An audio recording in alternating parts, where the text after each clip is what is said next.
Welcome back. We're watching Bitcoin dropping 10% to around 43,000 as traders sell off risky assets today, like the Chinese real estate company Evergrande. Cryptocurrency Investing for Dummies author Kiana Danial is here to explain. Kiana, great to see you today. Obviously, it is a risk-off day, right? Selling stocks, selling cryptos, buying gold, buying bonds. But the crypto sell-off is pretty steep.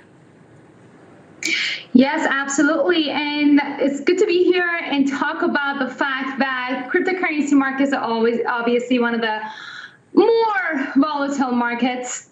Well, we can see that a lot of the people who are investing in Bitcoin as a hedge are taking a little bit of a hit and maybe a little bit concerned. And I'm here to tell you to not panic sell because we were kind of actually expecting Bitcoin prices to drop a little bit lower based on history, and because Bitcoin is a very hype and FOMO driven asset in a medium term, we were expecting it to kind of follow its previous history and the rhythm that it has been taking on, which is reaching all-time highs and then dropping and forming these higher lows before kind of really shooting for that next higher all-time high. So this is normal, absolutely normal. So I just want to really ensure people who know about Bitcoin, who are in Bitcoin for the right reasons, to not panic. And we're looking at the chart of Bitcoin down a little bit more than 6%, almost 7% at the moment, compared to the Dow at its low today was down roughly 2%. But I say to myself, if you're an investor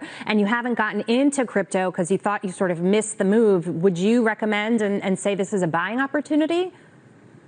So I'm not here to recommend anybody to buy Bitcoin if they don't understand it. The first thing that I would recommend before I answer your question is go learn about Bitcoin and cryptocurrencies in general before you're actually getting into it, because it is a volatile market. And if you just get into it because we just talked about it right here, you are likely to make a very big mistake later on as the volatility continues. So if you don't know about Bitcoin, go to cryptomistakes.com and learn about it. For those of you who understand why Bitcoin has long-term value and actually trust in it, then yes, personally, I actually have buy limit orders at this price. I had one that just went through this morning, and I have more buy limit orders at $42,000 and $38,000 that I'm hoping it will reach before the next bullish market. Yeah, you look at the cryptos across the board taking a bit of a hit. And I'm also wondering, if this news out of China isn't having some impact here, the China connection?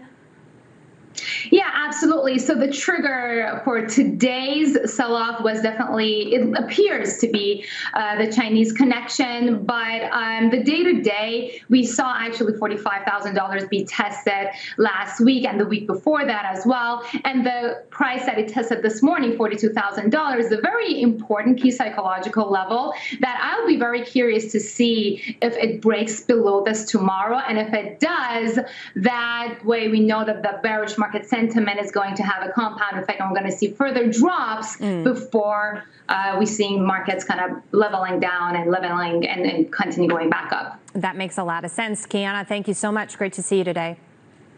Thank you so much for having me. All right.